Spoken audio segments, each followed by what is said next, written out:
Subvirtió el mundo del arte una y otra vez.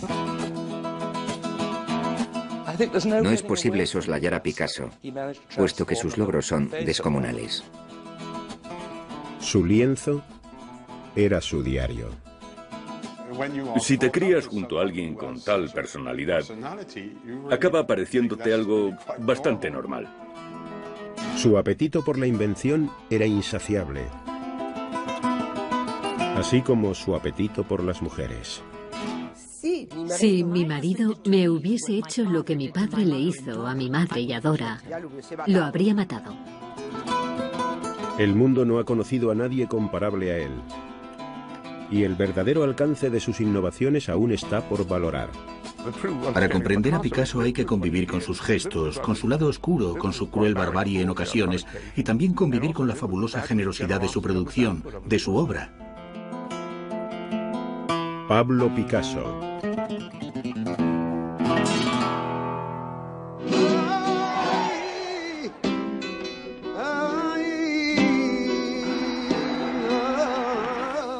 Pese a que residió en Francia durante casi toda su vida, en muchos aspectos Pablo Picasso jamás estuvo ausente de España. Su arte y su alma conservaron una profunda raigambre en la cultura decimonónica de su patria.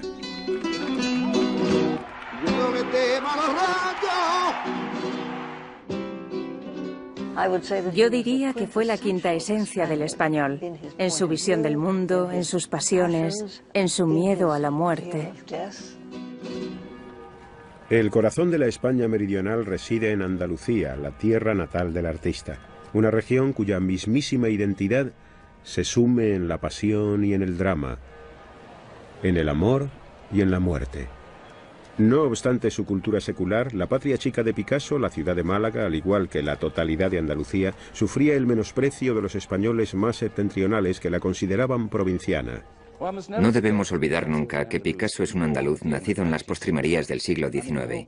El concepto de machismo es netamente andaluz, y en efecto él se consideraba un tío macho. El padre de Picasso, don José Ruiz, era un refinado andaluz de clase media, aunque no por ello menos macho. Como la mayoría de sus amistades, era cliente asiduo de los burdeles malagueños. La madre de Pablo, doña María Picasso, contaba 23 años cuando José le hizo proposiciones matrimoniales, pero en poco tiempo asumió el papel de estricta matriarca española. Celebraron sus nupcias en diciembre de 1880. 10 meses después, el 25 de octubre de 1881, nacía Pablo. Como primogénito y único varón, Pablo era objeto de la adoración, casi veneración de su madre. Esta le vaticinó un destino glorioso. «Si te metes a soldado, llegarás a general», le decía. «Si te metes a cura, llegarás a papa». Sí, eso estaba claro. Como decimos en España, era un niño bonito, un niño querido, un niño malcriado, un niño mimado. Era el único chico de la casa. No se debe pasar por alto que Picasso se crió en una casa llena de mujeres. Su padre se marchaba por las tardes al café, donde se pasaba horas alternando. Entre tanto, en casa, la madre, 2 tías, 2 hermanas y una doncella o 2 tenían al niño en palmitas. Por ende, las relaciones con todas las mujeres de su vida le resultaron más bien complicadas. Tanta adoración femenina confirió a Pablo una inquebrantable fe en sus posibilidades. Se convirtió en el centro de la atención familiar, desplazando incluso a su padre. Los intereses del padre de Pablo se encontraban fuera de su casa. Ansiaba adquirir renombre como artista. Sin embargo, su talento no estaba a la altura de sus sueños. Pintaba principalmente palomas. Impartía clases de arte y trabajaba a tiempo parcial como conservador del Museo de Málaga. En cualquier caso, pronto quedaría claro que todo sería muy diferente para su hijo. Pablo cogía un lapicero y trataba de imitar a su padre antes incluso de aprender a hablar. Su madre solía contar que la primera palabra que pronunció después de mamá fue piz, que significaba lápiz, porque veía a su padre dibujando y él ya quería hacerlo. Esto significaba que ya tenía el instinto.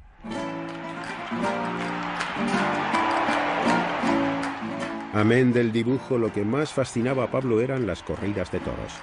Se trataba de una pasión típicamente andaluza en su poética de la muerte.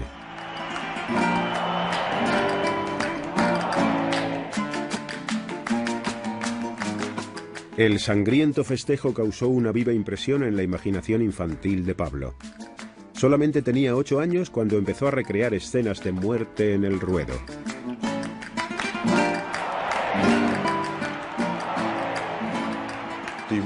Se le inculcó desde niño el amor por la tauromaquia. Su padre solía llevarlo a las corridas. Es el hombre imponiéndose sobre la bestia. También un baile, una maravillosa danza nupcial entre el hombre y el animal que conduce irremediablemente a la muerte. Es una épica historia de amor que acaba con la muerte. Todos cuantos trataron con el artista a lo largo de su vida quedaron desconcertados por la intensidad de su mirada, legado imperecedero de su cuna andaluza. Existe una curiosa expresión andaluza que es mirada fuerte. Se refiere a un mirar intenso, a adueñarse de un objeto con la mirada. Un amigo suyo de juventud decía: lo que me pasma de Picasso es que cuando mira una hoja de papel no queda nada de ella, tan fuerte es su mirada. Parece que va a arrancar la imagen del papel.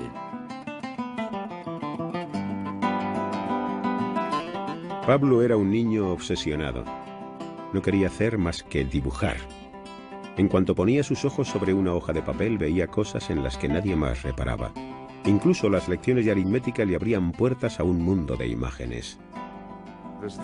Existe la famosa anécdota de que veía en el 7 una nariz boca abajo. Así que ¿cómo iba a empezar a manejarse con los números si para él estaban tan vivos? Cada 7 era un tipo de nariz distinto. De ese modo recordaba a diferentes personas. Su imaginación volaba. Pablo quedaría eternamente en deuda con su padre por haberle enseñado a dibujar de niño. Pero a medida que su hijo crecía, don José empezó a encarar el hecho de que sus expectativas como pintor estaban condenadas al fracaso. Buena parte de la ambición de Picasso y del amor propio que lo impelía a convertirse en el pintor más grande del mundo provenía de su necesidad de exorcizar el atroz fracaso paterno. Este es el trasfondo, el germen de la resolución de Picasso de llegar a ser mejor dibujante que nadie, de ser el mejor pintor del mundo. A los 13 años, Pablo comenzó a pintar al óleo. Retrataba a su madre, a sus hermanas y tías y a su amado aunque desconsolado padre. El primer retrato que Picasso realizó de su padre lo muestra bastante deprimido. Desde un principio sus retratos son muy psicológicos, aunque enormemente agudos. Su primera experiencia amorosa le llegó a los 13 años. Se enamoró de una chica llamada Ángeles Méndez, y los sentimientos que ésta despertó inflamaron su creatividad. En su cuaderno de bocetos la representó como un ángel flanqueado por cupidos. El erotismo siempre ha ido de la mano de la obra de Picasso. Cuando conoció a aquella chica, su obra se vio influida por sus sentimientos eróticos. Pienso que su genialidad quedó demostrada ya en 1893 o 1894. Su enamoramiento de Ángeles fue desatado, pero la inspiración que desencadenó fue mucho más que un capricho de adolescencia. En sus obras, tales como este retrato de una niña mendiga de la localidad, empezaba a dar muestras de la profundidad emotiva que se convertiría en el distintivo de su genio. En 1895, el padre de Picasso obtuvo un empleo en Barcelona, la urbe más cosmopolita de España. La mudanza desarraigaría al joven y cándido Pablo de la milenaria cultura meridional para trasplantarlo repentinamente en el mundo moderno.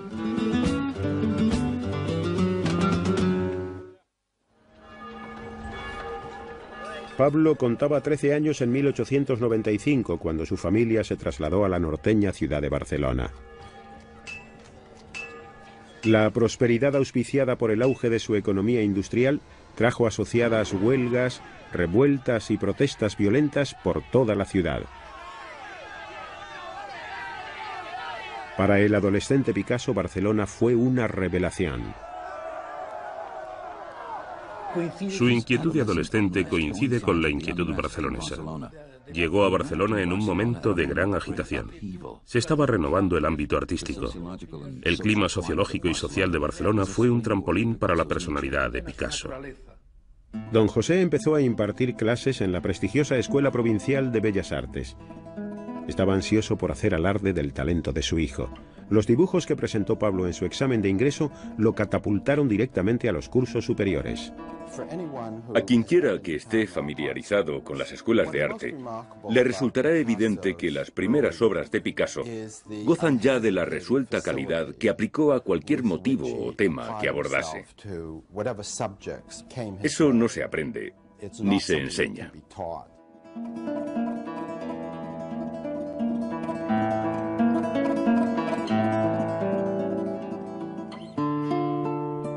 El talento de Picasso dejaba estupefactos a sus condiscípulos mayores y más sofisticados. Tras las clases, estos iniciaron a Pablo en las tertulias de café donde se reunían escritores y artistas. Las conversaciones políticas en Barcelona comenzaban a derivar hacia el anarquismo. Los sácratas vindicaban la abolición de toda clase de gobierno.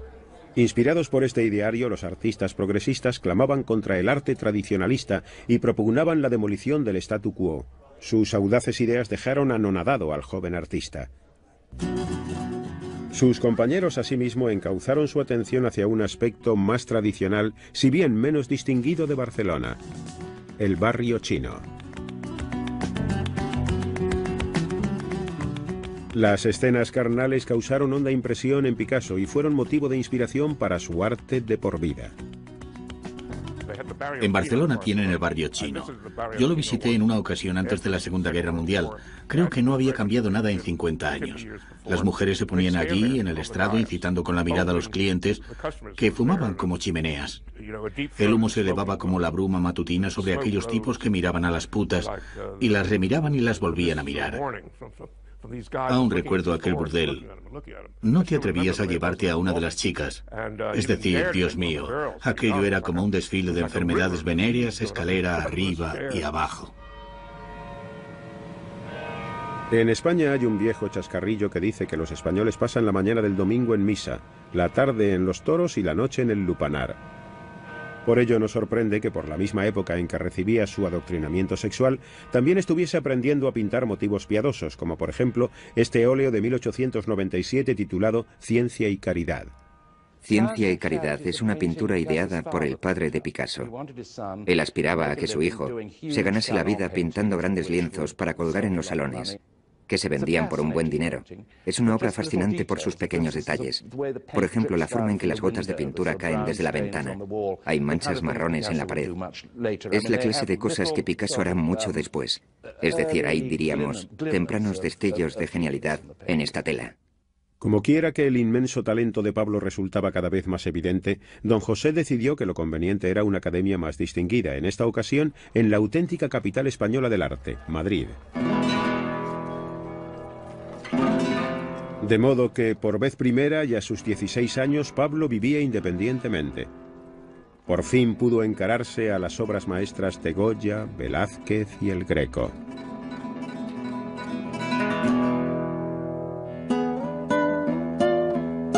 Sin embargo, Madrid carecía del vigor y la modernidad barceloneses. La rígida atmósfera académica sofocaba y hastiaba a Picasso. Estaba abatido. La pintura académica había muerto para él. Pudo dominar, pudo ser un maestro de la pintura académica, pero sabía que esta era algo ajeno a su estilo de vida. Picasso fue en cierto sentido un niño inquieto, aunque también un artista maduro en pos de su concepción del arte. En una carta dirigida a un amigo barcelonés daba cuenta de un proyecto que maduraba. Nunca nadie ha hecho algo la mitad de escandalizador de lo que será mi dibujo. Ya verás. Picasso es muy competitivo. Ya desde sus comienzos se mide con los pintores contemporáneos, así como con los maestros del pasado. Quiere conquistar el mundo, derrotar a estos grandes pintores y al mismo tiempo empaparse de ellos.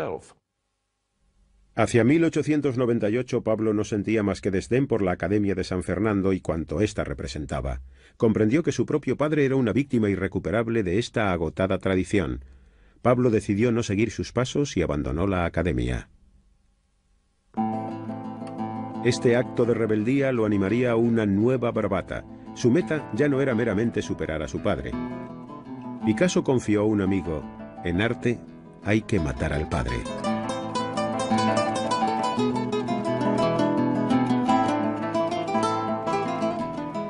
Pablo, ahora con 17 años y desafiante como nunca, regresó a su hogar barcelonés.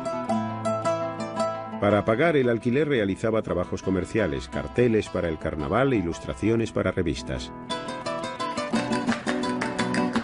Pablo y sus amigos pasaban sus noches bebiendo y polemizando en el café Els Quatre Gats, cuartel general de la vanguardia barcelonesa.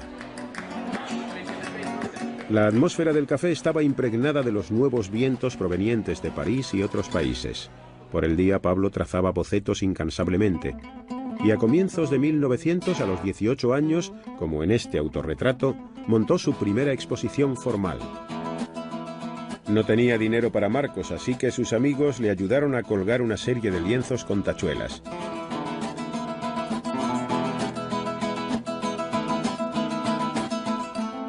Acudieron los críticos.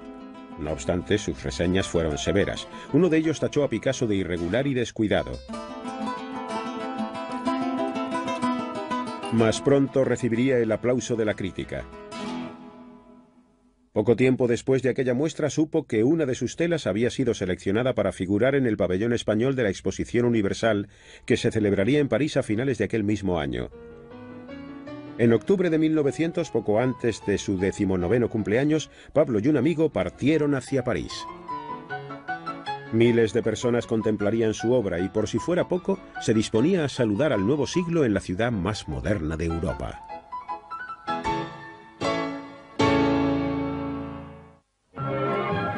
París, 1900. A la sombra de la estructura artificial más alta de la Tierra, gentes procedentes de todo el planeta se congregaron para asomarse al próximo siglo en la Exposición Universal. Y fue aquel octubre, poco antes de cumplir los 19, cuando Picasso contempló por vez primera la ciudad de la luz. Pablo estaba prácticamente sin un céntimo, pero su compañero Carles Casagemas disponía de dinero y contactos. Un amigo les prestó un piso rodeado de cafés, clubes nocturnos y estudios de artistas en el destartalado barrio de Montmartre. En esta pintura Picasso retrató a su grupo de amigos españoles que apenas hablaban francés arracimados en Montmartre.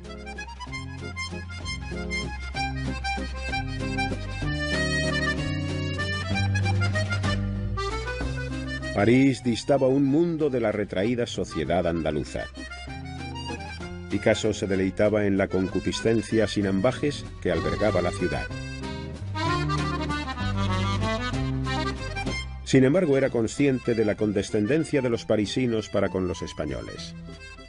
No solo era un español en París, y el acento español es objeto del desprecio de la gente refinada que habla el francés con cierta prestancia, sobre todo de los franceses. Y no solo era español, como decía, sino que además provenía de Málaga, y los propios españoles desprecian a los malagueños. Los miran por encima del hombro como si fuesen españoles de segunda. Picasso y Casagemas conocieron a un grupo de coquetas modelos que hablaban algo de castellano. Ambos se emparejaron con sendas chicas. Aquí Picasso se retrató junto a su novia Odette, Casagemas y la chica que le había robado el corazón, Germaine. Para celebrar el 19º cumpleaños de Picasso fueron todos a ver su pintura en la exposición. La contribución de Picasso, sobre cuya tela después pintaría otro cuadro, podía ser lo último en Barcelona, mas en París apenas destacaba. Fue una experiencia humillante, pero Picasso lo consideró un reto. Galería tras galería, todas estaban repletas de obras de los pintores franceses más punteros.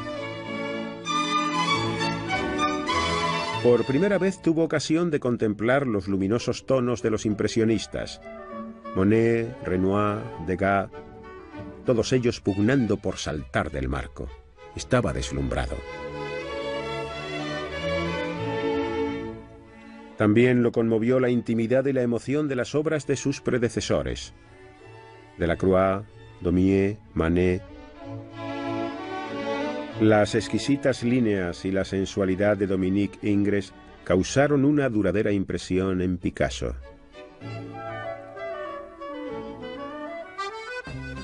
Por las noches, Pablo y sus camaradas frecuentaban el Moulin Rouge y el Moulin de la Galette, tórridos salones de baile famosos por los cuadros de Auguste Renoir y Henri de Toulouse-Lautrec. En abierto desafío a estos gigantes parisienses, Picasso plasmó su propia versión. Con este lienzo entra directamente en liza con Toulouse-Lautrec y Renoir. Ambos pintaron el Moulin de la Galette y ambos habían realizado enormes y espectaculares cuadros del salón abarrotado con las bailarinas, el cancán y todas esas cosas. Creo que Picasso ya a esta edad se mide con los grandes maestros contemporáneos. Uno de los coleccionistas más vanguardistas de Francia adquirió la obra inmediatamente. A los pocos días de su llegada ya había vendido 3 pasteles. Esto lo alentó.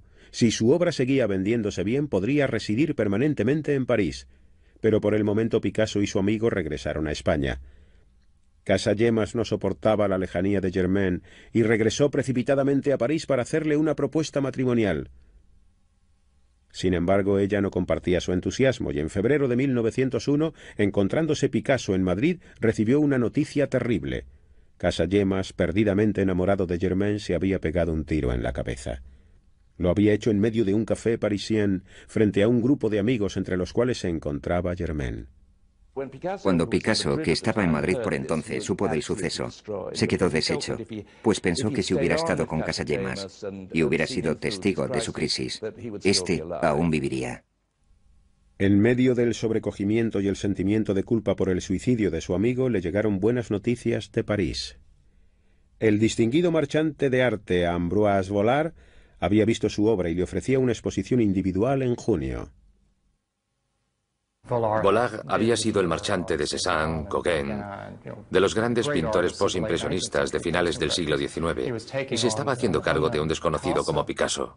Picasso regresó a París y se alojó en el estudio de Casagemas, puesto que el alquiler ya estaba pagado. Solo restaba un mes para la muestra y no tenía suficientes obras para completar la serie. Pasó aquellos 30 días trabajando a un ritmo frenético. Había días que terminaba hasta 3 pinturas.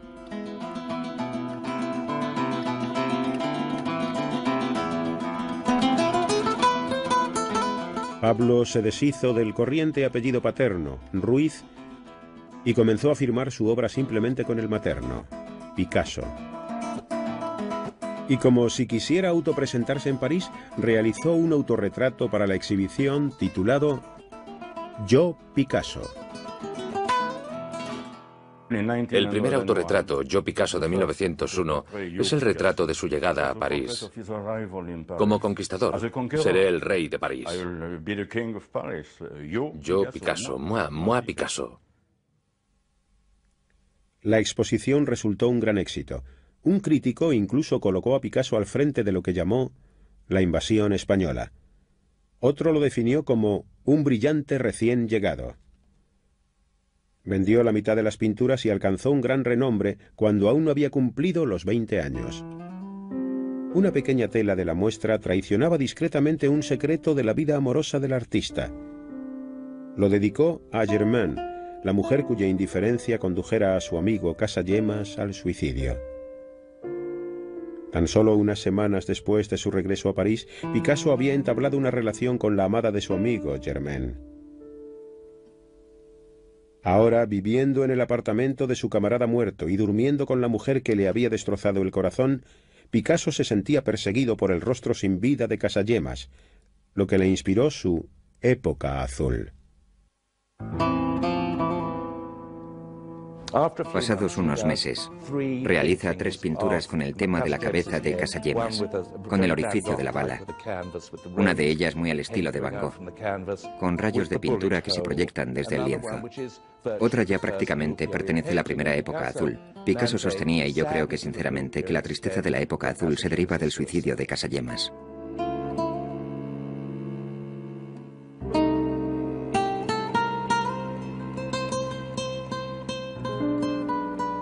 Picasso estaba profundamente deprimido. De nuevo estaba en la ruina. Había gastado todos los beneficios obtenidos por las ventas en la galería de Vollard, y los coleccionistas consideraban las pinturas azules demasiado lúgubres. Su sueño de conquistar París parecía ahora una derrota. Durante la época azul, cuando retrata a una mujer solitaria, es porque se siente triste y solo. Se identifica con este mundo marginal, pero está reflejando a sí mismo su fuero interno.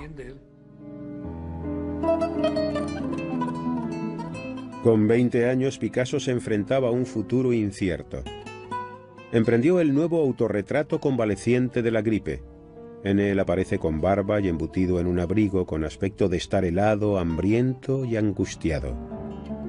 En enero de 1902, Picasso envió un telegrama a su padre pidiéndole dinero y regresó a Barcelona. Fueron días sombríos para Picasso. Sin embargo, la aceptación de la exposición de París le había concedido al menos un atisbo del reconocimiento que sabía merecer. La estancia en España le hizo estar más decidido que nunca a volver a París y tomar al asalto la capital del arte de una vez por todas.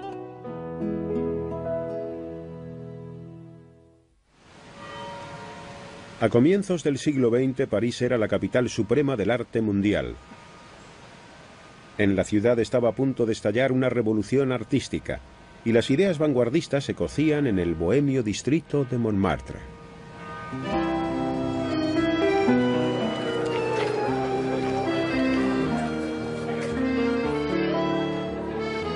En este barrio, los escritores y pintores buscaban una alternativa a los altos precios de París, y aquí es donde vino Picasso henchido de esperanza cuando en 1904 regresó a Francia para no marcharse más.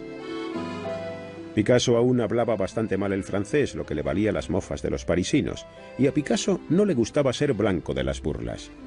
Imagíneselo, ahí está con su 1,60 m, cetrino, su francés es abominable. La ira de la sociedad cae sobre él. Por un lado, él piensa que es extraordinario. Él sabe que es extraordinario, tiene la absoluta certeza. Tenía una destreza manual pasmosa. Podía dibujar cualquier cosa en cualquier momento. Y saber que está dotado de tal genialidad y al mismo tiempo sufrir el menosprecio de la sociedad, aunque fuera solo en cierta medida.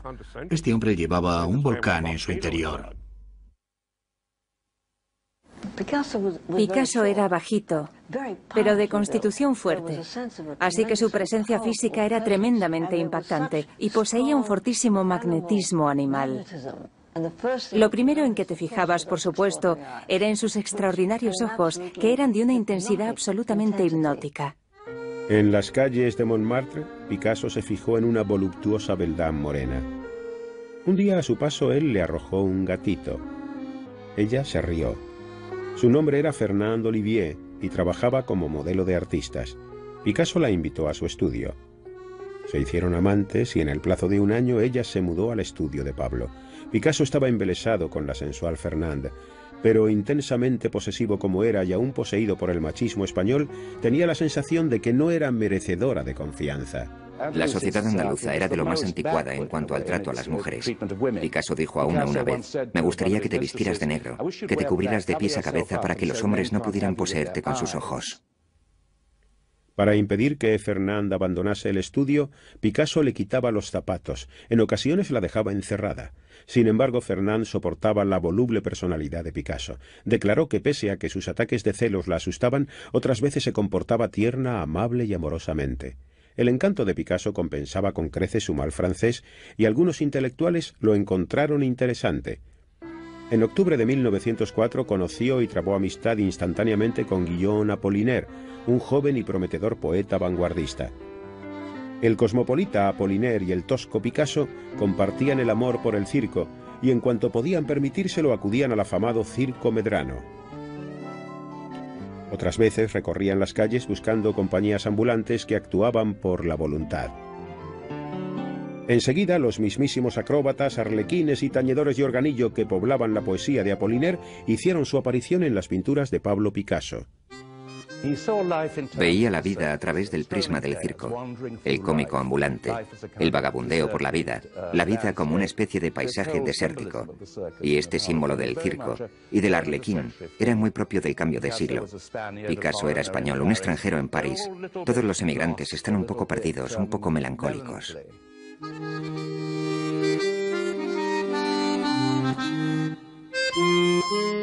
Bien entrada la noche, cuando todos los amigos se despedían, el pintor regresaba a su estudio a trabajar. Había acometido un gran proyecto. Le costó 9 meses llevarlo a cabo, y a finales de 1905 presentó esta obra maestra, de la que se ha dado en llamar época rosa por sus suaves tonos de rosa y rojo. Se llamó Familia de Saltimbanquis.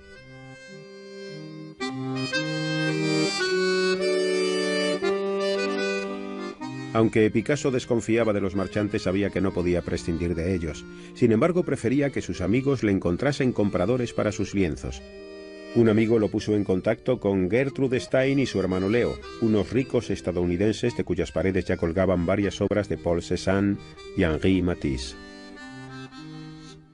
Leo y Gertrude Stein fueron de crucial importancia para Picasso, Matisse y un sinfín de grandes artistas del siglo XX. Estaban deseosos de comprar pinturas a precios razonables en un momento en que nadie más lo hacía. De ese modo trasladaron a muchos artistas a una esfera intelectual más amplia que los convertía en algo más que pintores de mérito, en figuras vanguardistas del arte del siglo XX. En poco tiempo los Stein poseían 7 Picassos y empezaron a pagarle un estipendio regular a cuenta de otros trabajos. Los Stein le presentaron a otro pintor al que siempre consideraría un auténtico rival, Henri Matisse. Aquel mismo año, en Salón de Otoño, los radiantes colores de las pinturas de Matisse dieron que hablar al mundo del arte.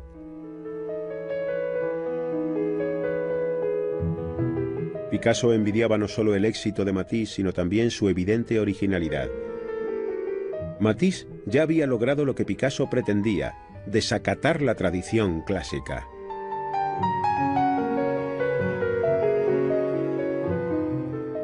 Esta tela, La alegría de vivir, realizada en 1906, coronó los logros de Matisse. Ambos pintores coincidían en las veladas sabatinas de los Stein y pronto empezaron a frecuentar secretamente sus respectivos estudios. Cada encuentro con Matisse encendía de celos a Picasso. Matisse siempre ha estado ahí, y cada vez es más y más grande.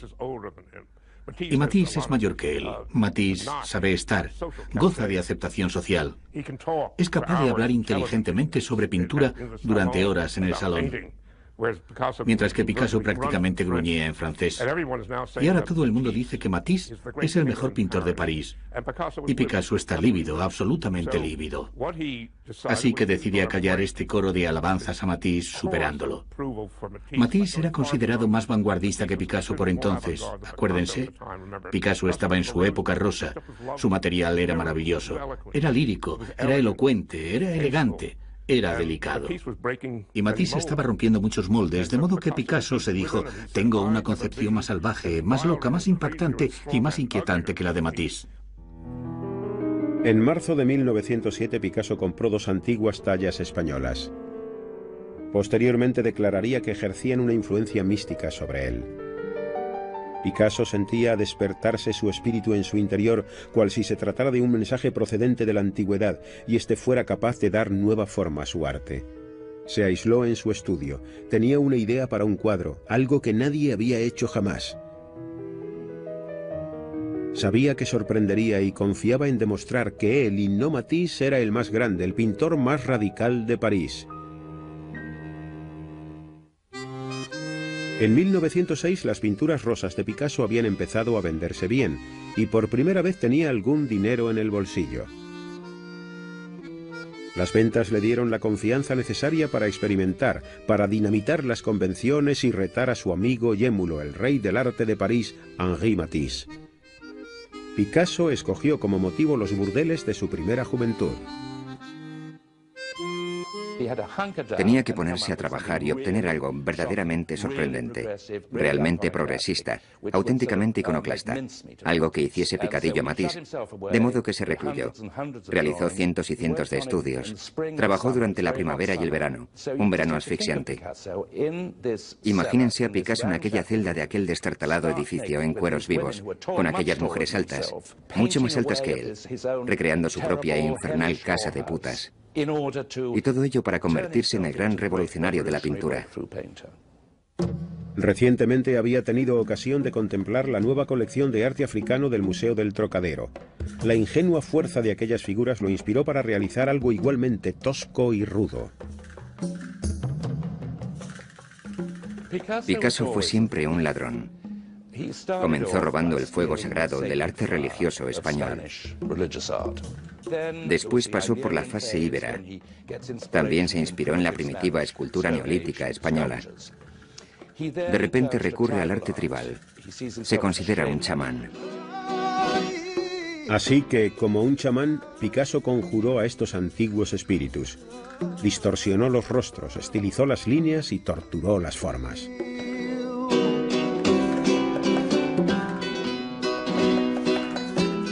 Con este lienzo, que sería conocido como Las señoritas de Aviñón, Picasso buscaba forjar un eslabón entre el arte tribal y el arte moderno. Para él, Las señoritas de Aviñón fue un modo de aplicar a su pintura lo que había aprendido de Gauguin y también de Cézanne. Pero quería realizar una pintura primitiva, que al tiempo fuese una obra que combatiese lo que él consideraba la civilización, la vida. Y por ello la concibió como una escena de prostíbulo. Picasso vertió en la obra sus experiencias personales, desde los lupanares de Barcelona hasta su inestable relación con Fernand, creando así una suerte de primitivo icono del terror que las mujeres causan a los hombres. Picasso consideraba que las mujeres se encontraban más cerca de los secretos del universo que los hombres y eran inmensamente peligrosas. Creo que las mujeres le provocaban intensas reacciones. Las adoraba y también las detestaba. Picasso bromeaba con que Fernand era una de las prostitutas de la escena burdelesca. Tras 5 años idolatrándola, había empezado a menospreciarla. Por vez primera, Picasso emplea el lienzo para expresar su desprecio por la mujer que había en su vida. Yo me aventuraría a afirmar que tenía una profunda relación con las mujeres. Por ende, si atacaba a una mujer, se ponía en contra de todas las mujeres. Picasso jamás esperó que el conservador público francés comprendiese Las señoritas de Aviñón. Estaba seguro, no obstante, de que sus amistades, los pintores y poetas de vanguardia, lo apreciarían. Sin embargo, uno tras otro acudieron para guardar un horrorizado silencio ante el lienzo. Ni siquiera sus amigos artistas lo comprendieron. Obviamente, resultaba muy distinto de lo que la gente consideraba hermoso, deseable, comprensible.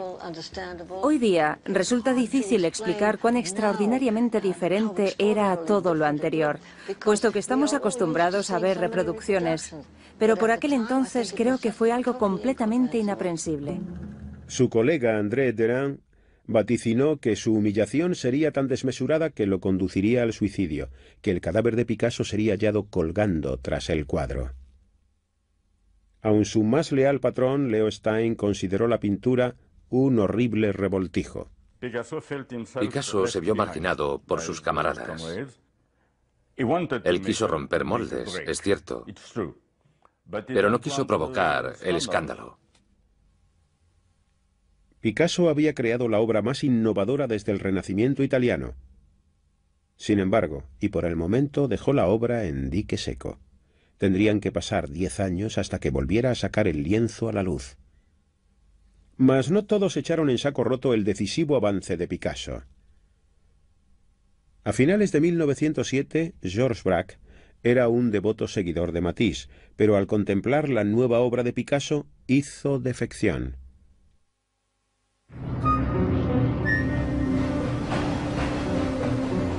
Picasso y Braque descubrieron que compartían un concepto. Ambos eran conscientes de que el mundo había cambiado más en la última década que en los últimos siglos.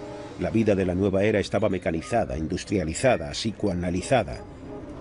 El cine reemplazaba al teatro y la fotografía amenazaba con condenar a gran parte de la pintura a la obsolescencia. Picasso y Braque estaban haciendo trizas las antiguas reglas de la pintura, fragmentando literalmente la imagen tradicional. Comenzaron con los paisajes. Este es de Braque.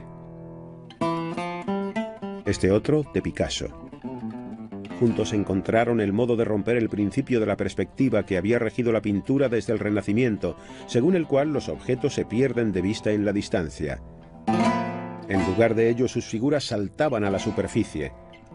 Demostraron que a través del ojo humano que revolotea de objeto en objeto, el mundo es un lugar fragmentario, compuesto por reflexiones vislumbradas, fragmentos lumínicos y superficies irregulares. Juntos, Picasso y Braque estaban inventando el cubismo. Su colaboración con Braque es, desde luego, el acontecimiento más significativo de toda su carrera. El cubismo fue el punto culminante de la originalidad de Picasso y transformó toda la pintura del siglo XX. La cooperación con Braque prosperaba, pero su relación con Fernand se agriaba. Habían comenzado a pelearse constantemente y ella llamaba a Picasso niño precoz.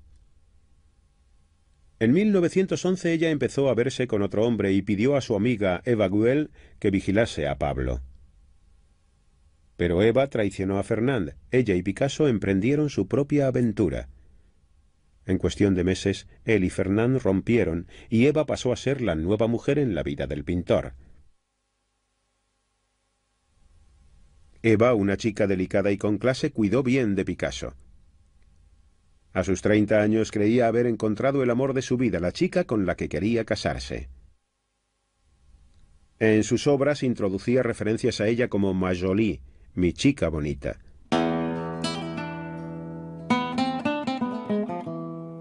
Eva inspiró un aluvión de pinturas cubistas. En esta, la representó como una guitarra. Picasso se puso a jugar con unos recortables de guitarras que había hecho Braque, lo que le dio la idea de llevar el cubismo a la tercera dimensión. En 1912 Picasso realizó una escultura, la guitarra, que de nuevo destruía las convenciones. A Picasso no le gustaba demasiado el bronce. Lo consideraba demasiado rico, aburrido y burgués. Así que prefería hacer esculturas a base de chatarra. Es decir, para mí es el mejor escultor del siglo XX, puesto que revolucionó la concepción que la gente tenía de la escultura. Una vez más, su nueva obra resultaba demasiado revolucionaria para el mercado del arte, por el momento. Sin embargo, sus pinturas azules ya habían cautivado a los coleccionistas y los precios de sus cuadros de la época rosa habían empezado a dispararse. Picasso tenía 32 años a comienzos de 1914, cuando su óleo sobre lienzo de 9 años antes, Familia de Saltimbanquis, fue adjudicado en más de 12.000 francos, más que doblando la cotización de las obras de Gauguin y Van Gogh en aquella misma subasta. Picasso advirtió que este elevado remate era muy beneficioso para alcanzar un mayor reconocimiento. Creo que de todos los artistas del siglo XX, Picasso fue probablemente el más hábil dando salida comercial a su obra. Picasso comprendió mejor que nadie que si su trabajo se vendía bien, a tan altos precios y a gente tan destacada, no solamente redundaba en beneficio de sus finanzas, sino también en pro del conocimiento de su obra, lo que haría que la gente lo tomase más en serio. Pero Picasso no llegó a compartir el éxito con su padre, puesto que en mayo de 1913 recibió la noticia de que se estaba muriendo. Regresó a España para sostener con él su última conversación. Detestaba lo que su hijo estaba haciendo. Consideraba que Picasso lo había decepcionado enormemente. Lo había imaginado convertido en un gran pintor académico y ganando dinero a montones, realizando pinturas religiosas y cuadros para los salones. Y él va más allá y se hace cubista. A Picasso le causó gran aflicción la muerte de su padre, consciente de que pese a todo lo que su padre le había dado, acabaron imposibilitados para entenderse mutuamente. José vivió toda su vida respetando la tradición y escapaba a su comprensión que su hijo no solo rompiese las reglas, sino que inventase otras nuevas. Pablo Picasso llegaría a convertirse en el nombre más famoso del arte del siglo XX.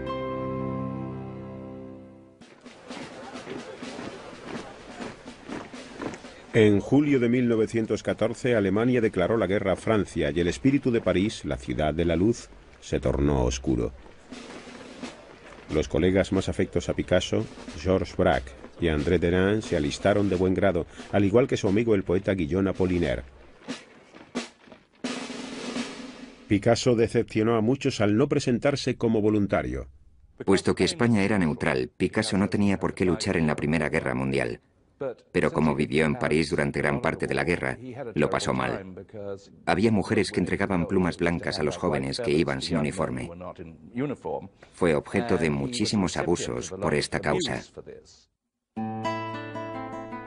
Poco después del estallido del conflicto, durante el verano de 1914, la amante de Picasso, Eva Guel, cayó gravemente enferma y tuvo que ser hospitalizada. Recorría andando todo París a diario para visitarla. Vio con alarma cuán rápidamente empeoraba. Escribió a Gertrude Stein: «Mi vida es un infierno». Eva falleció el 14 de diciembre de 1915, víctima del cáncer. En su siguiente carta a Gertrude escribió: «Mi pobre Eva ha muerto. Esto me ha causado un gran pesar y sé que la echarás de menos. Fue siempre muy buena conmigo». El profundo dolor y la trágica atmósfera de un París en guerra estuvieron a punto de sepultar al artista. Pero pronto hallaría un modo de evasión. Hacia finales de 1915 conoció al poeta Jean Cocteau, quien describió la presencia de Picasso como una carga eléctrica. Cocteau solicitó su colaboración en el diseño de la coreografía y el vestuario de un ballet en Roma. En febrero de 1917, Picasso se reunió con Cocteau y el ballet ruso en Roma. Roma era otra cosa. Se encontraba a muchos kilómetros del frente. Era lujuriosa, era sofisticada. Conoció a mucha gente extraordinaria. Jamás había visto algo semejante. Esta fue su iniciación en la vida social elegante y también en el mundo del ballet. Picasso estaba jubiloso. Le encantaba estar rodeado de gráciles y jóvenes bailarinas. Una de ellas en particular llamó su atención, una joven bailarina rusa llamada Olga Koglova. El artista quedó prendado de la espigada belleza y unos meses después le hizo proposiciones matrimoniales. Se casaron el 12 de julio de 1918 en la iglesia rusa de París. Mas incluso mientras pronunciaba los votos, Picasso aún albergaba sus dudas. Este matrimonio fue en cierto modo extraño, porque desde el principio hubo problemas. Creo que él se había dado cuenta de que no se llevarían bien, incluso antes de casarse con ella. El tren de vida de Olga era lujoso y aristocrático, y Picasso se complacía de su nuevo estatus social. Abandonó los cafés bohemios, empezó a pasar las tardes con Olga en la ópera o en fiestas de disfraces. Comenzó a vestir de etiqueta por primera vez en su vida. No verás a Picasso llevando corbata negra en fotos anteriores a la Primera Guerra Mundial. Y aquel fue el punto de inflexión. Cada vez que una nueva mujer entraba en la vida de Picasso, su arte viraba radicalmente. Cuando estaba con Fernand, pintó su innovadora obra maestra Las señoritas de Avignon. En la época de Eva inventó el cubismo. Ahora, con Olga como musa, Picasso dejó a un lado las refracciones cubistas y abrazó de nuevo el clasicismo, como en este sorprendentemente ortodoxo retrato. Olga se parecía notablemente a algunas de las mujeres retratadas por Ingres. El contorno del rostro, el conjunto de cualidades de su ser y aquella especie de tendencia neoclásica en el arte se puso en boga en Europa. Para Picasso fue simplemente una innovación más. El modo en que el pintor malagueño revisitó a los clásicos consistió en reinventarlos. De nuevo buceó en el pasado para crear un nuevo estilo radicalmente moderno.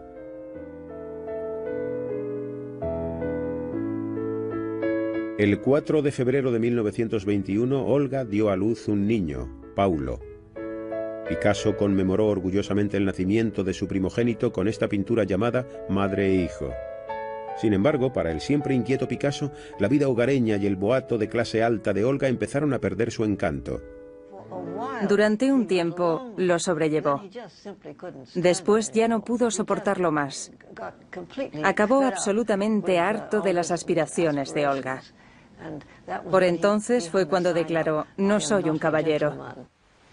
Picasso y Olga pasaron el verano del 23 en el centro turístico de moda, el Cabo de Antibes, en la Riviera Francesa.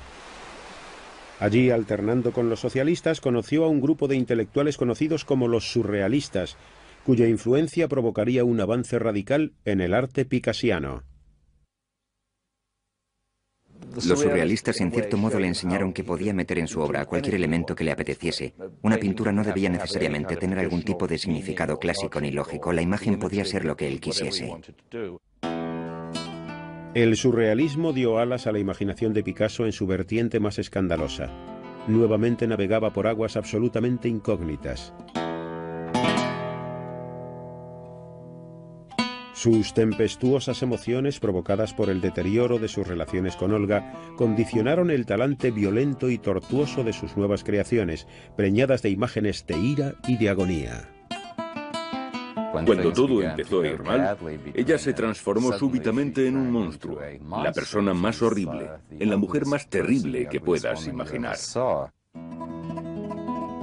Picasso anhelaba evadirse de su matrimonio. En 1927, en la entrada de unos grandes almacenes parisienses, se fijó en una chica rubia, sensual y atlética. Se acercó a ella, le tomó el brazo y dijo: «Soy Picasso. Tú y yo haremos grandes cosas juntos». Marie-Thérèse Walter tenía 17 años. En menos de una semana, Picasso la convenció para que engañase a su madre y pasara las tardes con él. Era una nueva vida dentro de su propia vida. Pero lo mantuvo en absoluto secreto, puesto que ella era, ¿cómo se dice?, menor de edad. Evidentemente, Picasso no quería que Olga se enterase. Sin embargo, el problema mayor era que si se descubría que corrompía a una menor, podía perder el visado que le permitía residir en Francia. Pero no pudo resistirse a la tentación de introducir subrepticiamente sus iniciales MT entrelazadas con las propias en sus pinturas. En aquellos tiempos, las chicas de 17 años no salían de noche. Ella era una chiquilla, tenía 17 años por aquel entonces. Constantemente me contaba cosas sobre mi padre, que le regalaba muñecas, por ejemplo. Él le regalaba muñequitas. A ella le encantaba comer dulces. Y por supuesto mi padre estaba completamente cautivado, ya que después de todo, lo que en realidad tenía era una niña mujer.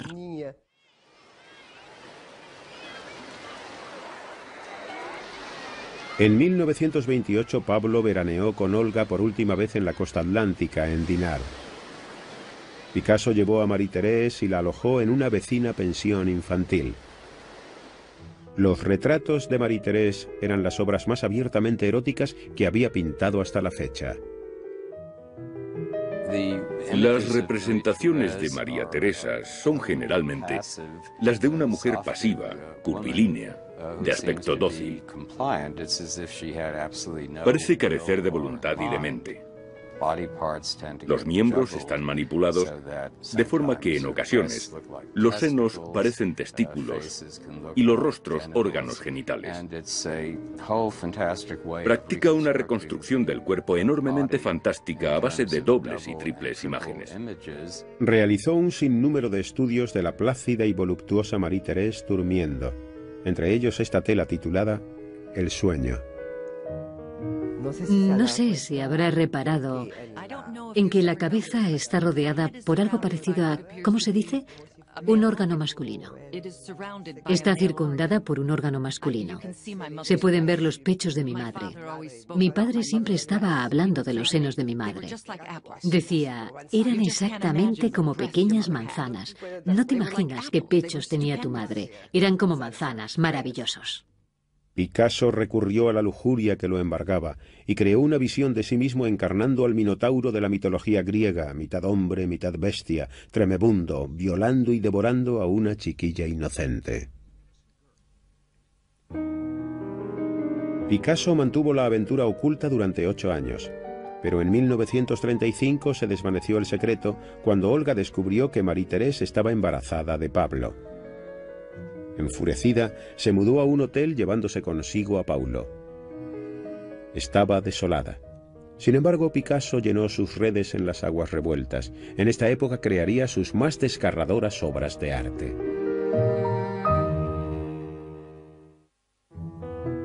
En septiembre de 1935, cuando el artista contaba 53 años, su amante de 26, Marie-Thérèse Walter, alumbró una niña, Maya. Picasso estaba encantado con su hijita y la retrató adorablemente en actitud de jugar. Mas ni tan siquiera esta idílica vida con su amante y su hija pudieron refrenar al mujeriego Picasso. Antes de que su hija cumpliese 1 año, Picasso conoció a la fotógrafa surrealista Dora Maar. Picasso se sintió atraído por Dora, en primer lugar, porque era hermosa. Tenía la clase de físico que él encontraba atractivo en las mujeres. Y hablaba castellano. Podían hablar en castellano y era tremendamente inteligente. Creo que todos estos aspectos de su personalidad y su temperamento le resultaron muy atrayentes.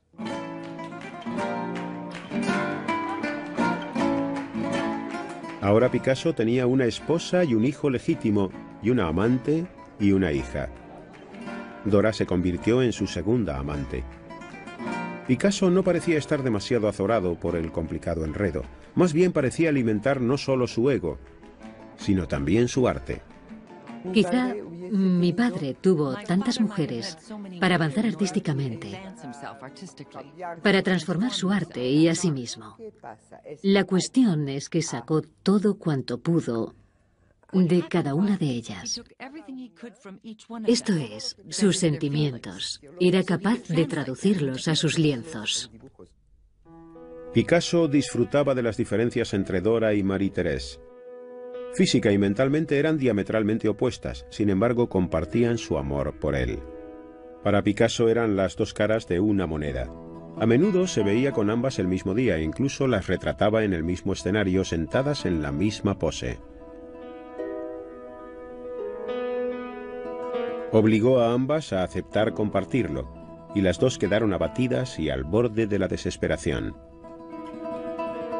Picasso convirtió la angustia de estas mujeres en arte. Apodó a Dora La Llorona e inmortalizó sus lágrimas en su serie Mujer llorando. Los retratos de Dora son extraordinarios. Era una mujer hermosa, y por el modo en que la trató, su representación es intensamente horrenda. No obstante, existe en ella una extraordinaria comprensión del lado más sombrío del alma humana. Un día de 1937, las dos atormentadas mitades de su vida sentimental se hallaron frente a frente. Ante la mirada de Picasso, Marie-Thérèse se encaró a Dora. Le dijo que dejase a Picasso en paz, que ella, Marie-Thérèse, tenía una hija suya y era su amante legítima. Imagínese enterarse de repente de que el hombre con el que te acuestas todas las noches, por las tardes se acuesta con otra mujer. Si mi marido me hubiese hecho lo que mi padre le hizo a mi madre y a Dora, lo habría asesinado. Picasso posteriormente declaró: «No me interesaba tomar una opción, estaba satisfecho con la situación». Lo único a lo que Picasso podía ser fiel era a su arte. Pero en 1937 obtuvo inspiración de un suceso ajeno a su propia vida. España estaba dividida por una cruenta guerra civil. El general Francisco Franco comandaba una rebelión contra el gobierno democrático con el afán de sustituirlo por una dictadura fascista, aliado con los nazis alemanes.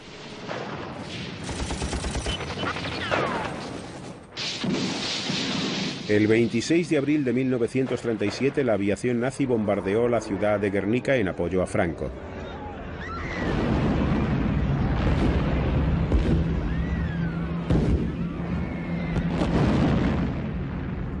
Las imágenes de la carnicería horrorizaron al mundo.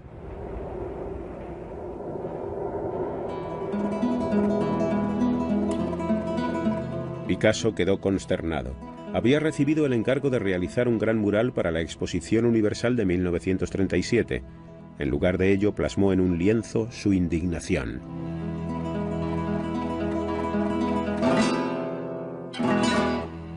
Pintó madres con sus hijos pequeños muertos, la matanza de los soldados, la masacre de los vecinos de la ciudad. Declaró: «Estoy expresando el horror que me causa la casta militar que actualmente sume a España en un océano de miseria y muerte».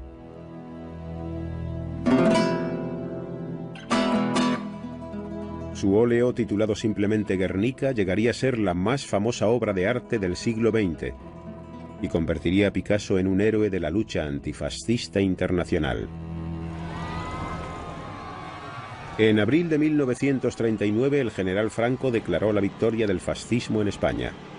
Picasso juró no regresar a España hasta que cayera el dictador. Nunca regresó. Murió antes. Una vez me dijo que cuando el Guernica fuese a España, él volvería. Me decía, Arias, el día en el que el Guernica esté en el corazón de España seremos felices. En junio del año 40 las tropas nazis marchaban sobre París, que fue ocupado sin lucha. Durante la guerra, Picasso llevó una existencia tranquila. Trató de no llamar la atención y, desde luego, no formó parte de la resistencia. Picasso no poseía una personalidad heroica, pasó miedo. Siempre se mostró muy preocupado por su propio bienestar, puesto que lo único importante en su vida era su arte. A medida que el Guernica viajaba por todo el mundo, se fue convirtiendo en un emblema de la terrible violencia de la guerra y asimismo en una poderosa arma contra el fascismo en la batalla por ganarse a la opinión pública. Guernica no solo fue una muestra del despertar político de Picasso, sino además una revelación estilística. Con él regresó a la simplicidad infantil y halló una nueva forma de acentuar la carga emocional presente en su obra. Él dijo en una ocasión: si coloco un ojo en su órbita, la gente da por hecho que hay un ojo. Si saco ese ojo de su cuenca y lo pongo en otro sitio, la gente le prestará más atención. Se produce una reacción de sorpresa. Ven el ojo de nuevo. A una joven artista que lo visitó en 1943, cuando tenía 61 años, le confió: hay que romper y desgarrar la realidad. Aquella visitante era Françoise Gillot y tenía 21 años. Picasso la invitó a volver y ella empezó a pasarse por su casa con frecuencia. Un día le pidió que se desvistiera para comprobar si su cuerpo se correspondía con su imagen mental.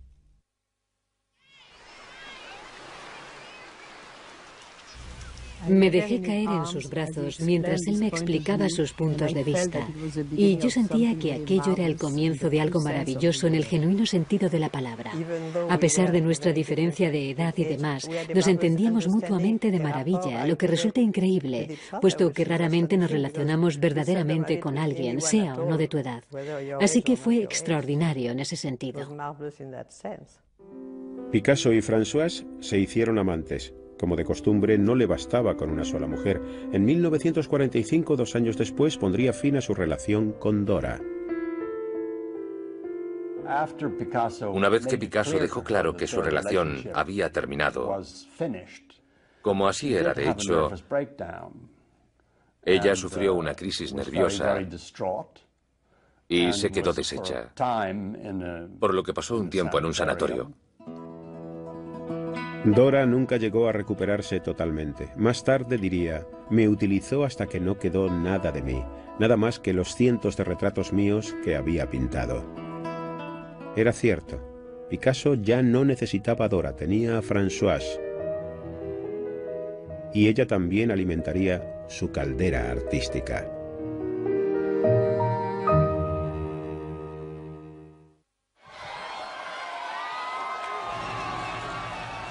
El 25 de agosto de 1944 los aliados liberaron París tras los crueles años de ocupación alemana. Aunque todos los países aliados contra el nazismo eran héroes para los franceses, a ojos de muchos, entre ellos Picasso, los soviéticos habían constituido la fuerza clave en la derrota del fascismo. El 4 de octubre de 1944, a los 62 años, Picasso se afiliaba al Partido Comunista Francés. A partir de aquel momento, no era solo el más famoso pintor del mundo, también era uno de los más famosos y ricos comunistas. Mientras que Picasso se rodeaba de un séquito, su antiguo rival Henri Matisse trabajaba prácticamente recluido en el sur de Francia. Matisse estaba enfermo y solo abandonaba la cama durante 1 hora o 2 diarias. En 1946 Picasso llevó a su nueva amante, Françoise Gillot, a visitar a Matisse. Este, al ver a Françoise, sintió la inspiración de pintar su retrato. Le dijo que representaría su cabello en verde oscuro y su cuerpo en azul pálido. El antiguo émulo volvía a exacerbar los celos de Picasso. Se apropió de la idea de Matisse y pintó a Françoise como la mujer flor, con el cuerpo azul pálido y el pelo verde oscuro.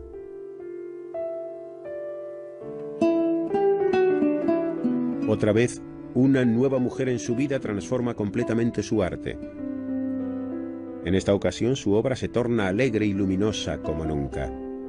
Françoise era un espíritu libre y irrefrenable, y en ese sentido era muy diferente de sus amantes anteriores. Era muy diferente a Dora. No creo que Picasso le diese demasiado miedo. Pienso que a Dora sí. Dora, como la mayoría de la gente, se sentía intimidada por él. Había que tener mucha entereza para sostener un trato prolongado con él, porque era muy competitivo y había dos cosas que no soportaba. No aguantaba la mediocridad y menos aún que fueras buena. Picasso la persuadió de que lo que realmente necesitaba era tener un hijo con él, puesto que eso le haría ser menos intelectual. Estaría, le dijo, más en contacto con la naturaleza. El 15 de mayo de 1947 nació su hijo Claude. Picasso descubrió con agrado que su hijo compartía su fuerte personalidad. Además, el padre ya no era el único que disfrutaba, provocando celos. Fuimos a visitar a Matisse y yo volví muy impresionado. Le dije, ya sabéis cómo era mi padre y también mi madre. Le dije, Matisse es un gran pintor. Y mi padre me respondió, ¿y yo qué? No es lo mismo, no es lo mismo. Vete a jugar con tus cosas. Pero es un gran pintor. Y mi padre se subía por las paredes. A Picasso le encantaba la energía que sus hijos habían aportado a su vida. Sin embargo, a medida que crecieron, se hizo más crítico e intolerante, especialmente con su primogénito Paulo. Recuerdo que en una ocasión, en Vallauris, Paulo estaba sentado a la mesa después de comer. También había más gente. Y Picasso señaló a Paulo y dijo, ¿no es terrible para un hombre como yo tener un hijo como ese? Algo terrible. En 1947 Picasso descubrió la cerámica tradicional de Vallauris, población situada sobre las colinas que dominan Antibes. Instantáneamente concibió innumerables ideas que deseaba experimentar con la cerámica. Vallauris contaba además con otra atracción. Era la plaza fuerte del Partido Comunista francés. En 1948 él y Françoise compraron una casa allí. Picasso se sentía en Vallauris como pez en el agua y sus convecinos lo adoraban. Nos lo pasábamos muy bien. Picasso solía decirme, Arias, un día sin risa es un día perdido. El estudio de Picasso era un hervidero de visitantes. Acaparaba la atención por el día y por la noche la empleaba en su trabajo. Al anochecer te dabas cuenta de que aunque te lo habías pasado muy bien, aunque todo había sido muy tranquilo, sufrías un agotamiento nervioso. ¿A qué se debía? A que él extraía la energía de todo el mundo. Era en cierto modo como un vampiro. Picasso era por entonces una superestrella internacional, una celebridad tal que no tenía parangón con ningún otro pintor de la historia.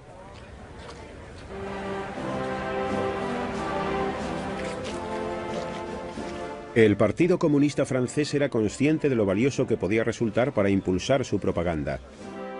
En enero de 1949 creó el símbolo del movimiento pacifista internacional en esta litografía, la paloma.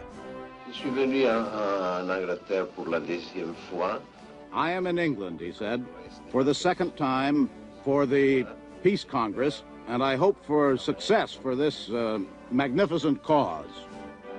Picasso detestaba viajar, pero en 1948 tomó por primera vez un avión para asistir a varios congresos pacifistas promovidos por los comunistas.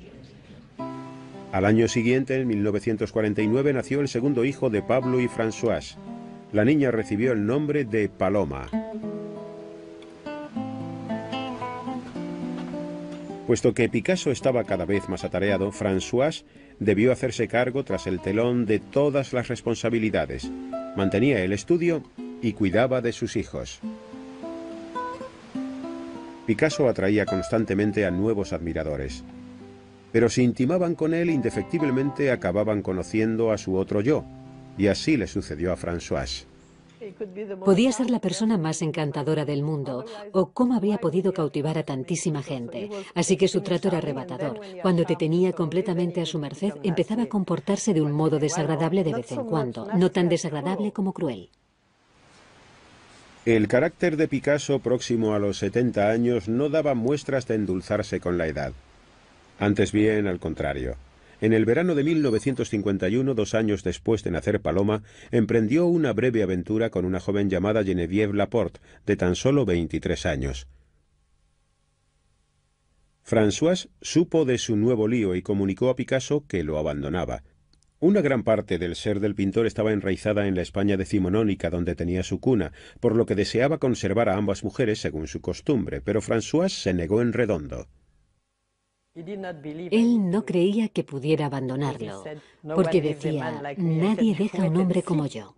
Le dije, espera y verás. Por supuesto, cuando me marché, se puso completamente furioso y estuvo en guerra declarada conmigo mientras vivía. En septiembre de 1953, Françoise cogió a sus hijos y se marchó para no volver. Era la primera vez que una mujer dejaba a Picasso. Estaba aturdido y no soportaba haber sido abandonado, con el fantasma de Françoise rondando por la casa. De un modo característico trató de borrarla de su entorno con este lienzo de 1953. Creo que psicológicamente es muy interesante. Nos muestra a mi madre cerniéndose sobre Paloma y yo. Y yo estoy escribiendo o dibujando algo en una hoja en blanco, que es el futuro. Y la madre está encima de sus hijos, como si se preocupara por el porvenir. Data más o menos de cuando mi madre lo dejó. Nos fuimos todos, y posiblemente se preguntaba qué le deparaba el futuro.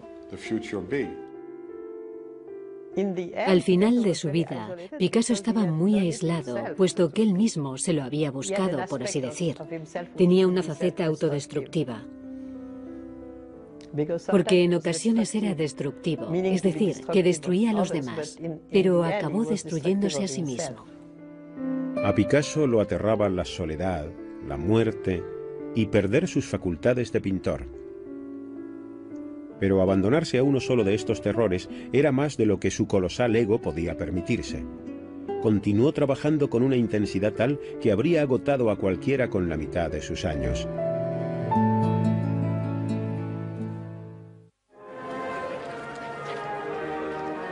En 1953 murió el presidente soviético Joseph Stalin, finalizando con él 3 décadas de gobierno totalitario. El Partido Comunista Francés publicó un dibujo de Stalin trazado por Picasso en la esquela de su periódico.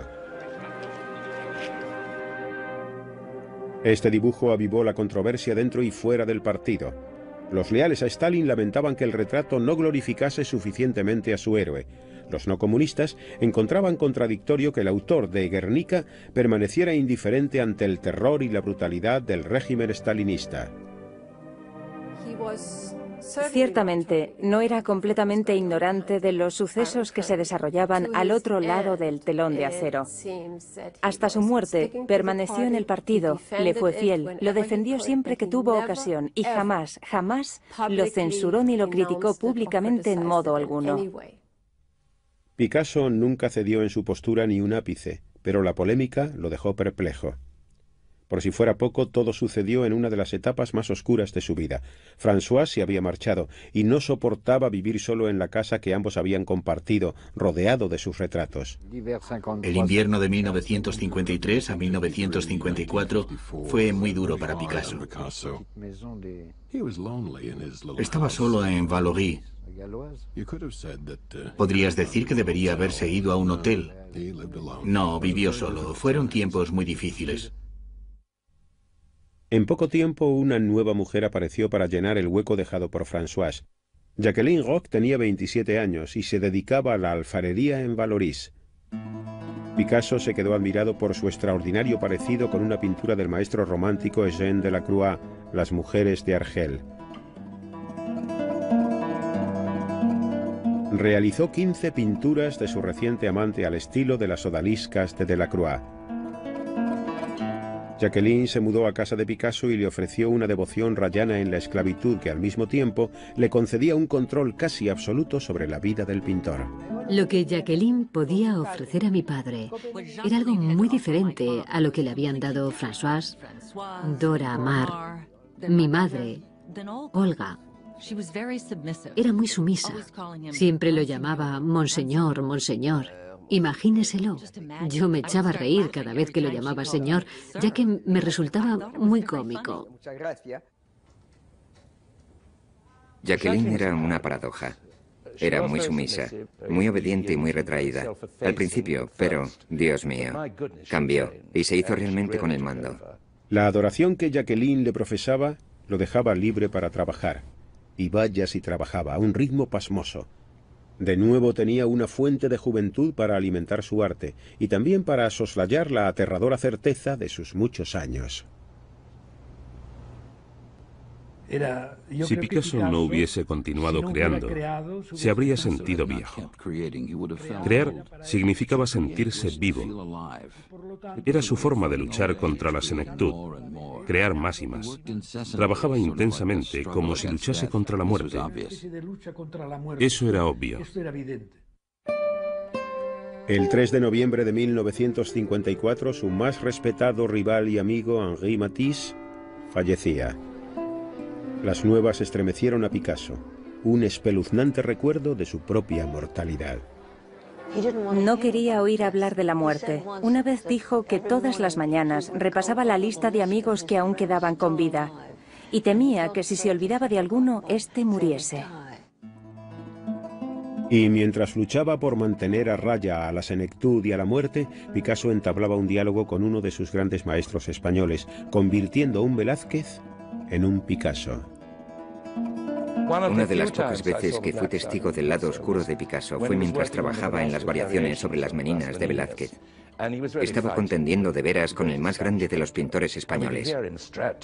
Podíamos oír sus pasos enérgicos, cómo arrastraba los caballetes, las cosas que caían al suelo, gruñidos, y Jacqueline dijo, ¿sabéis? Va a seguir así hasta que tenga acabada esta serie. Picasso seguía produciendo arte a un ritmo asombroso, pero la gente empezaba a cuestionarse si esta nueva obra estaba a la altura de su pasado. Si comparas las mujeres de Argel de Picasso con las de Delacroix, las primeras son sencillamente ridículas. Es decir, es como la caricatura de una gran obra maestra. Y puesto que aún ejercía un control casi absoluto sobre sus dotes artísticas, se puede decir que tienen cierto espíritu. Sin embargo, en contraste con sus mejores trabajos y con las grandes obras en las que se estaba inspirando, son patéticas. La dejadez es intencionada. En cierto modo quería encubrir su maestría y realizar una obra expresiva, como expresivo es el dibujo de un niño. En esta época la capital artística mundial se había desplazado. Ya no era París. Los artistas de la Escuela de Nueva York, Mark Rothko, Willem de Kooning y Jackson Pollock estaban conmocionando al viejo continente. Sin embargo, la influencia picasiana sobre los artistas neoyorquinos era irremediable. Recuerdo que la primera exposición de Pollock en Londres tuvo lugar en los años 50, a finales de los 50. Lo que nos entusiasmó fue que parecía ser el primer arte contemporáneo no picasiano en 40 o 50 años, y resultó que no era así. El mundo había cambiado en torno a Picasso en muchos aspectos. Y mientras que en sus etapas más tempranas estas transformaciones habían influido en su obra, ahora prefería batirse en retirada. Siempre había atraído la atención del mundo. Sin embargo, ahora, con la vigilante Jacqueline, Picasso inició una introspección, un autoexamen de su arte, de su pasado, y empezó a encarar lo inevitable en soledad.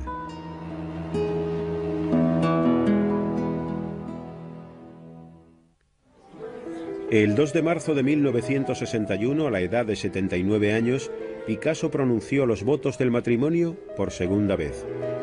La novia era Jacqueline Roch, de 35 años, su devota protectora desde hacía 8 años.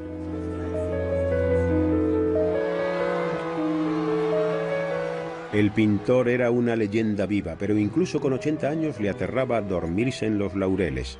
Continuó innovando. Inventó una técnica completamente nueva para realizar estas esculturas con planchas metálicas y otro método asimismo original en el ámbito de la litografía. Jacqueline mantenía a Picasso enclaustrado. Con el tiempo, renegó incluso de sus propios hijos. Prácticamente de la noche a la mañana. No había explicación posible. Así que hasta la fecha no sabemos exactamente qué ocurrió. Hay que tener en cuenta que ya era un hombre de edad muy avanzada. En parte podía deberse a que Jacqueline lo protegía de toda la familia, de todos los amigos anteriores a ella. Así, de ese modo, podía controlar mejor la situación. Pero al mismo tiempo, miraba por mi padre. Así él podía pintar cuanto quisiera, con tranquilidad. En poco tiempo, cuando los amigos lo llamaban, también eran rechazados. Jacqueline vetó a muchos de los amigos de Picasso. Todos mis amigos sufrieron las consecuencias. Es decir, cerró la puerta a un montón de cosas, a un montón de gente. Entonces, en 1963, su antigua amante Françoise Gillot, la madre de sus hijos Claude y Paloma, publicó sus memorias. Vivir con Picasso. Se sintió traicionado y trató de evitar su publicación. No obstante, el libro llegó a ser un éxito de ventas. Tras la publicación de las memorias, la salud del pintor comenzó a declinar. De repente, en 1965, a sus 84 años, padecía úlceras, problemas de vesícula y de próstata. Ingresó en secreto en un hospital de París para someterse a una extirpación de próstata.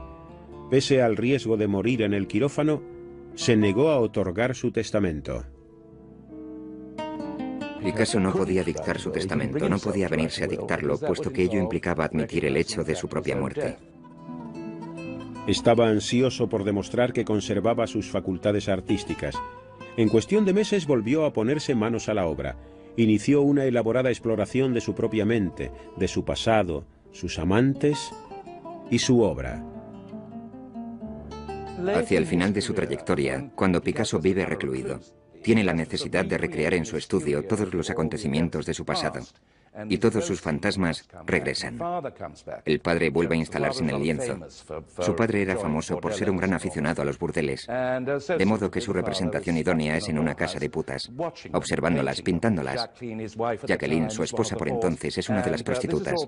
Y todo esto forma parte del increíble mundo mítico que Picasso creó al final de su vida. El artista recobró la salud, pero perdió su potencia sexual. Para un hombre cuyo arte y cuya mismísima identidad se fundamentaban en su apetito sexual, esta pérdida suponía una catástrofe. Sus nuevos trabajos reflejaban quizá más que nunca su obsesión por el sexo.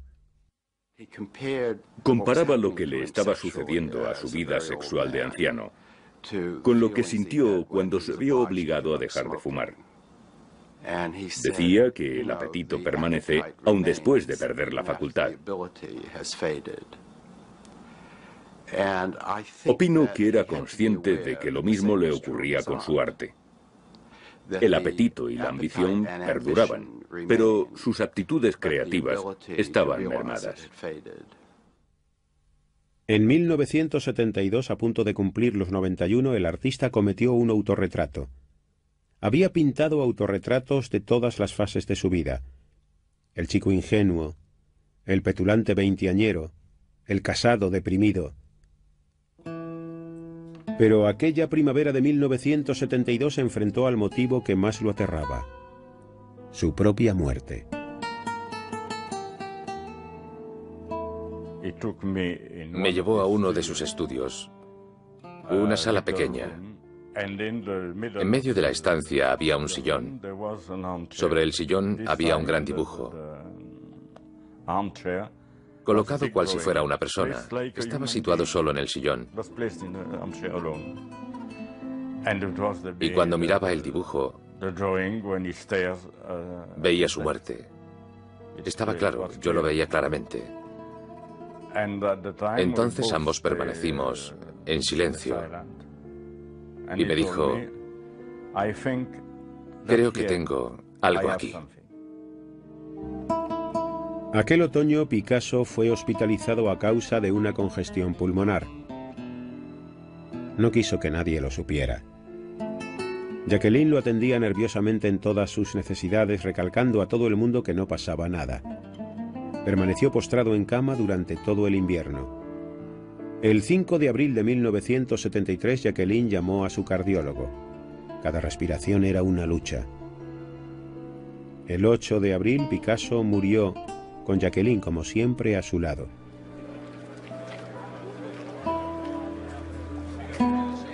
Su hijo Paulo asistió a la inhumación, así como un puñado de amigos. Sin embargo, el resto de la familia no fue admitido. El día del funeral estaba nevando. Nos echaron, ya que por supuesto Jacqueline había dicho no y Pablo había dicho no, así que no nos dejaron entrar.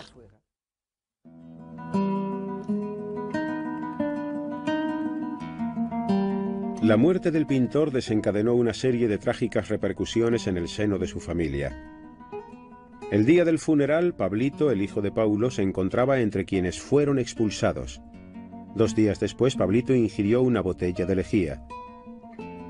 Sobrevivió al suicidio frustrado, pero su sistema digestivo quedó destrozado y falleció 3 meses después. 2 años más tarde, el padre de Pablito, Paulo, el único hijo legítimo de Picasso, murió a la edad de 55 años a causa de complicaciones derivadas del abuso alcohólico.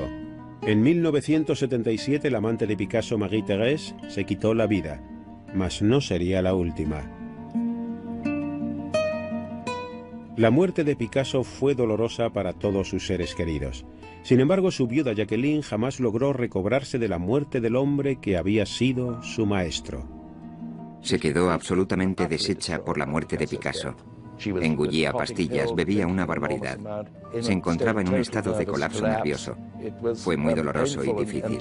Cada vez que pasaba por el salón, donde había una gran fotografía de Picasso, ella decía: «Buenos días, monseñor. Te adoro, monseñor». El 15 de octubre de 1986, Jacqueline Picasso se suicidó. Tenía 60 años. La personalidad de Picasso era un tiempo seductora y repulsiva, así como lo era, a decir de muchos, su arte. Se entabla una dialéctica entre lo horrendo y lo hermoso en la obra y en la vida de Pablo Picasso. Los vínculos entre su existencia y su arte seguirán siendo materia de especulaciones para las generaciones venideras. Si quieres examinar el carácter de Picasso, se revela como un hombre bastante corriente, con un montón de vetas malignas. Si observas su obra, es uno de los 2 o 3 artistas más grandes que en el mundo han sido. Me quedo con eso. Dadme al gran artista y yo lidiaré con todo lo demás.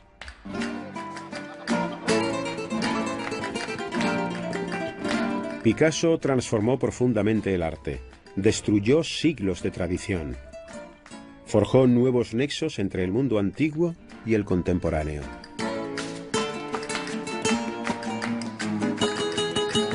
Nos legó un colosal corpus artístico que plasma todas las desgarradoras contradicciones de la vida moderna.